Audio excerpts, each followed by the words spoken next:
ఇప్పుడు ఓడిపోయినటువంటి మాజీ మంత్రి చాలా సభల్లో కూడా తను చెప్పిండు, అసలు మేఘారెడ్డి అనేటైనా నాకు పోటీయే కాదు, అసలు ఆయన నా స్థాయే కాదన్నటువంటి మాటలు కూడా చెప్పిండు. తెలియదు అని ఆయన ఏదైతే కామెంట్ చేసిండో బిఫోర్ ఎలక్షన్, ఇప్పుడు చేయమని తెలుస్తుంది. సరే, మేఘారెడ్డి మరి ఎంపీపీ నుంచి ఈరోజు శాసనసభల చట్టసభల అధ్యక్ష అనే స్థాయికి ఎదిగాడు. అసలు దీని వెనకాల ఉన్నటువంటి కృషి ఏంది, లేదంటే ఎట్లేదు with short span? Ground level నుంచి వచ్చిన వాళ్ళకి మాత్రమే ఆ గ్రౌండ్ ఏంది, పబ్లిక్ ఎట్లా అడ్మినిస్ట్రేషన్ చేయాలి అనేది practical ground experience. All of sudden గా కొన్ని మండలాలు అయితే మీకు అవుట్ రైట్ మైనస్ ఉన్న మండలాలు కూడా ఉంటాయి. కానీ ఎలక్షన్ నాటికి మరి 2-3 రోజుల్లోనే మొత్తం సీన్ మారింది. సమూజ్యం అనేది వనపర్తి ప్రజలు సమూజ్యం ఎట్లుంటుందో చూపించారు. మేఘారెడ్డి పొలిటికల్ మేనేజ్మెంట్ చేసిండా, మనీ మేనేజ్మెంట్ చేసిండా? 230 బూతులలో లీడ్ వచ్చింది. సో తెలియకుండా చేశారా మేఘారెడ్డికి? మరి నిజంగా మేఘారెడ్డికి మరి ఇంత షార్ట్ స్పాన్ లో ఇంత రాజకీయ నాలెడ్జ్ ఎట్లా వచ్చింది?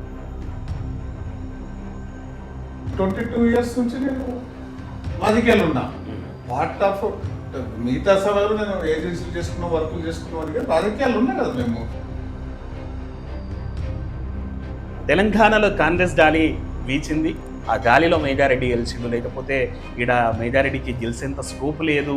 నిజంగానే ఆయన అన్నట్లు పార్టీ గాలినే గెలిచినాం అనుకుంటే 119 64 వచ్చినాయి కదా. మనం 100 రావాలి కదా గాలి ఉంటే.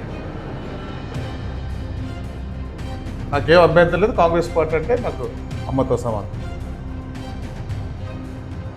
మేఘారెడ్డి ఇంకా బలం చూపాలనుకుంటున్నాడా, లేదంటే అవతల ప్రత్యర్థి మీద తన సత్తా చూపాలనుకుంటున్నా? బల నిరూపణ చేయలేదు. నేను ఎవరికి చెప్పాను. ఒక మెసేజ్ పెట్టినాం, రేపు ఎమ్మెల్యే క్యాంప్ ఆఫీస్ పూజ ఉంది, పోతున్నాం. మా ఎమ్మెల్యే క్యాంప్ ఆఫీస్ ఎట్లుంటుందని వాళ్ళు కింద మీద పైన కిటికీలు డోర్లు అన్ని చెక్ చేసుకుంటున్నారు. అంటే మా ఎమ్మెల్యే క్యాంప్ ఆఫీస్ అయినా. సో అంత దూరం చేసిండు ప్రజలను. మొత్తం బిక్కొని పోయాడు ఫ్యాన్లతో సహా. అంటే ఏంది క్యాంప్ ఆఫీస్లో మీరు ఆన్ కెమెరా చేస్తున్నారు ఆరోపణ, ఆయన తీసుకుపోయినారు. వీడియోలు ఉన్నాయి. మా వాళ్ళు సోషల్ మీడియాలో వీడియోలు తీసి పెట్టిన ఇప్పుకోపోతుంటాయి. రికార్డెడ్ వీడియోలు ఉన్నాయి, నేను చూపిస్తా కదా.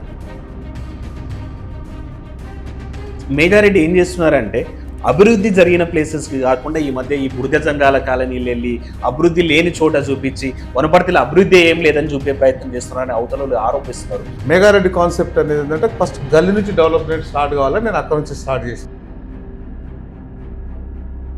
వైట్ పేపర్ మీరు కూడా పెడతారా? ఎవ్రీ 6 months నా శ్వేతపత్రం, ఎల్లో వైట్ పేపర్ మేము కూడా ఇస్తాం.